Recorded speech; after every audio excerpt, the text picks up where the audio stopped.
Hi everyone, today I'm here with Robert Yip, sports psychology and performance coach from Misfits GG, and we're going to talk to him about that. So, performance coaching and sports psychology is something that we see a bit of in professional esports, but we don't see a lot of it. Can you tell me what it is? So, sports psychology and performance coaching in general is the person in the team or in the game that helps you take care of everything that's not related to everything on the Rift, right? And I would always say it's taking care of the players physically, mentally, and emotionally. And we have strategy coaches, we have analysts in place. And for me, it's like, how is the guy sleeping? What is he eating? How is he exercising? How is he mitigating or limiting the chances of injury?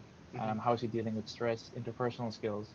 So it kind of covers a lot of the soft skills, a lot of the things that people, I guess, even at a young age, not even esports athletes, would struggle with. People that would be at that age coming into college or younger that wouldn't really know or wouldn't have that experience. And I think because it's a team game, a lot of what I try to do kind of helps build that bridge from, hey, I'm kind of used to playing solo queue and being an individual to, hey, I'm playing on a high performing team and we're competing for championships. Okay, and so you mentioned a lot of soft skills there. So, how do these things help the team perform? Yeah, I think League has kind of moved on from that point where you can kind of get by with being individually or mechanically more talented than the individual, where yes, you can have a skill discrepancy, but I think more so if you're a good team player, if you're able to work around different personality types, if you're able to work in a group setting and kind of like give and take that information and feedback, you're a lot more likely to have a longer career. You're a lot more likely to be able to showcase what you can do. I think the bottleneck for a lot of players coming in and rookies is they're not able to express their thoughts, they're not able to express their emotions, they're not able to express different feelings that they have. And as a result, it's the stress, it's the like pressure from being in a high performance environment that actually brings them down. And a lot of the teams that have performance coaches and have sports psychs and have like I guess say holistic pathways in place really help elevate these rookies to really showcase their strengths and mitigate the negatives of being in esports. Okay, and you mentioned like a shorter career there. So, like, what are some of the other things that happen when these things aren't addressed? Yeah, I think like one of the first things that we think of, and we've seen it with different players, is that like injury will shorten your career. It'll actually put a halt to it. And a lot of players try to fight through it. It's like we'll tough it out, we'll brave it out, we'll just play even when it's sore because that's kind of what they're expected to do. And maybe they're pressured into doing that because the team needs them. Maybe they're pressured because there's a rookie behind them and he's like really fighting for that spot, and you can't even stop for a moment because you know that you're going to lose it. But honestly, it's the lack of awareness surrounding what can we do as professional esports teams, what can we do as amateur collegiate teams to inform players that I guess like trying to limit your chances of injury is really, really important because once you're injured, most doctors, and I've been to a lot of them, I brought players to them, will just say, hey, you got to stop playing. You got to rest. You got to ice, brace, inject, like every sort of like operate. And the players go, I can't. I have playoffs in 2 weeks. How can I stop? And that's why a lot of players kind of just stick it to the back of their head and go, well, it's a badge of honor that I'm fighting through the pain. And for me, I just want players to have long careers. I want players to play pain free. And there's a lot of people in the esports space now that their specialty is this. It's to help someone not get injured. It's to help them overcome injury. And I think that's the most, I guess, like visceral one that we see because we can see it, we can hear it, we can feel it, and it definitely stops us from playing. Okay, and then do like other people at the orgs that you work at, like Misfits, take advantage of your skills also? Like, do the staff talk to you about sports psychology? I think I've been blessed with the fact that most of the staff I've worked with have a really good understanding of, I guess, like psychology and coaching in general, especially in Misfits, so that we actually do talk a lot about the, I guess, like player relationships, interactions, and whatnot, like because it all ties back to the person. If Hmm. you're able to understand the person and their motivations, then you're able to like figure out what they want, what they're willing to do, what they're not willing to do, and I guess like how to get them there, how to get them to take those steps. And they're probably the most interesting conversations for me. Me and my coaches like Hondro and Maurice, like last year, for example, we were like all kind of fanboying over The Last Dance when they came out. We put on permanent repeat all the time because we're all just like, this is amazing. Then we'd rewatch and watch it from the perspective of like Steve Kerr, from the perspective of Phil Jackson and Dennis Rodman, and like it's a really good thing to tie people together and bring them to a point where like this is an esports, this is competition, this is the human psyche, and I think it's really good that all staff have an understanding of it in the same way that sports psychs performance coaches should have an understanding of how the game is played. Hmm. That kind of like needs analysis, needs requirement of like what it actually takes makes my job easier. And it's something that I learned when I came onto the scene in 2016. It took me a while, but the more I learned about the game, the environment, and the scene, the more I was able to, I guess, adapt what I know knowledge based from my traditional sports background into esports. Awesome. Well, you mentioned it there. Back in 2016, you were working for Immortals, if I'm not mistaken. So, Mm-hmm. what has changed about the role, in your opinion, and how have you changed in how you approach the job? It seems like a long time ago, like a lifetime ago. When I came in with, I would say, a decent understanding of esports, but not a great understanding of professional play at the highest level. And I did a lot of observation, asked a lot of questions, tried not to overstep, tried to like figure out things in my place. A lot of trial and error, like, hey, can I try this with the guys? Let's see how it goes. Okay, that didn't work, or this worked really well. Let's try this again in the future. And for me, if you come into the esports scene and maybe you come from a traditional sports background, or traditional psych background, you don't really understand what the players have to go through on a Hmm. daily basis. You have to explain things like what are patches, what are metas, and these things. And the more I learned about this, the more I was able to inform and adapt and like actually apply my trade a little bit better.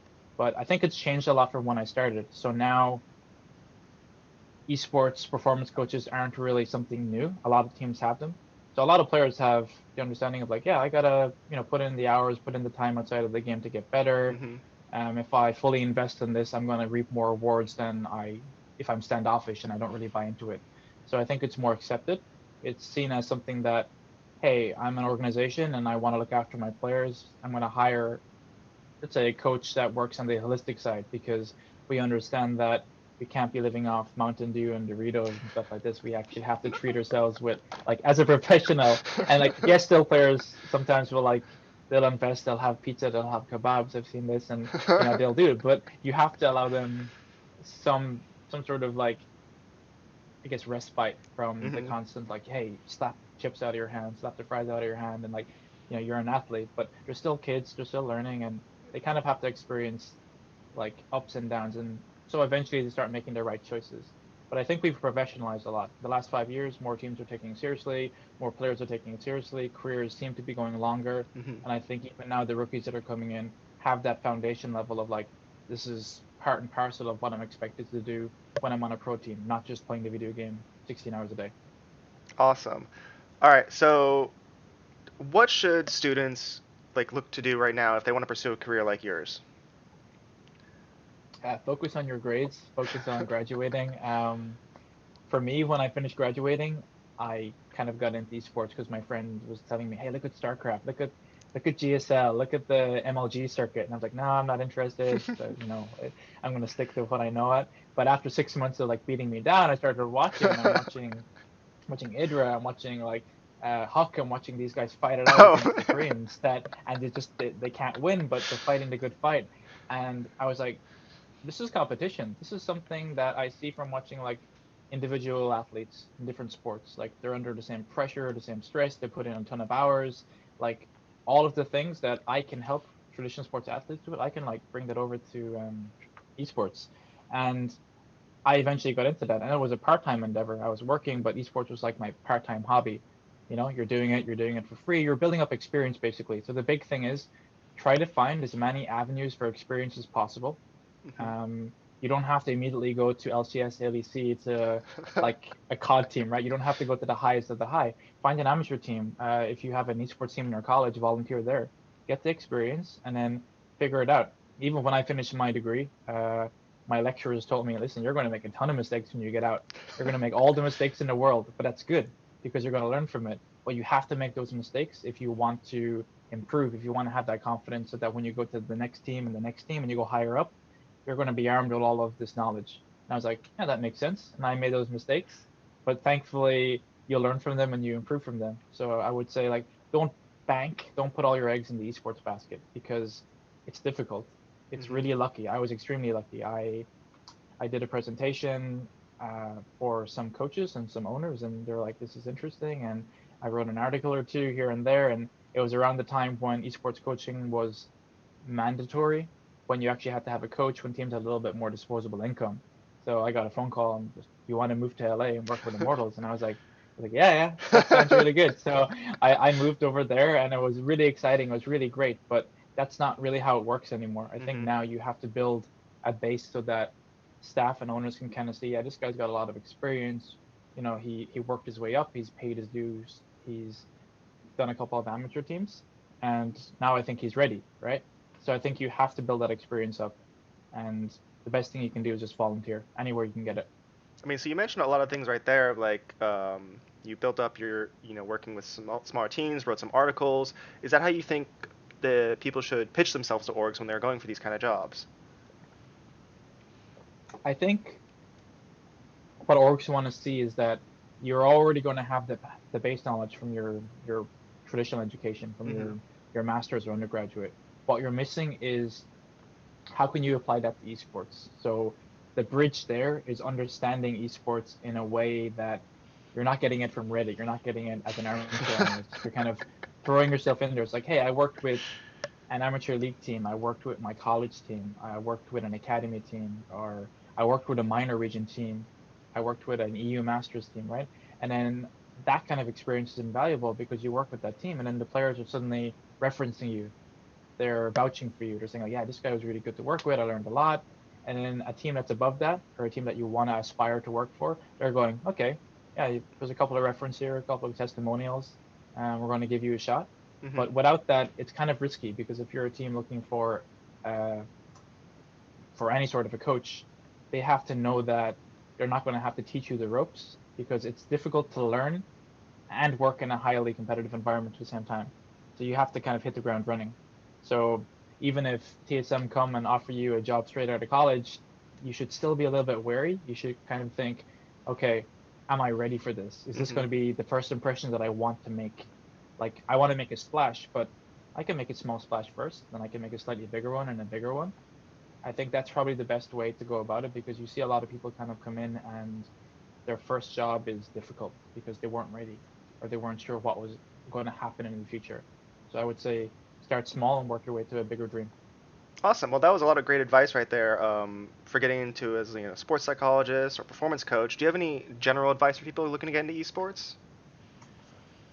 Yeah, we mentioned it like slightly earlier that statistically it's easier to get into the NFL because there's so many more spots available than to become a pro athlete in esports. So there's so many jobs that are available in esports. It just kind of depends on what your passion is.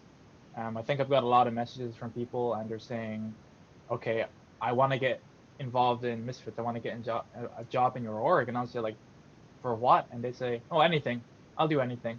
And at that point, you kind of have to like specialize in something. You have to be like, oh, I have a degree in marketing. I want to get involved in marketing. I have a degree uh, in digital marketing. I want to get involved in social media. And at that point, it's a lot easier to sell yourself because you're like telling the org, I'm really good at this one thing, Hmm. and this is what I want to do, rather than saying, hey, I want to join. How can I join? Right. So I think like in this, you need to figure out like what you're passionate about because whatever you're passionate about, there's probably a job in esports for that. There's probably a job for almost anything, right?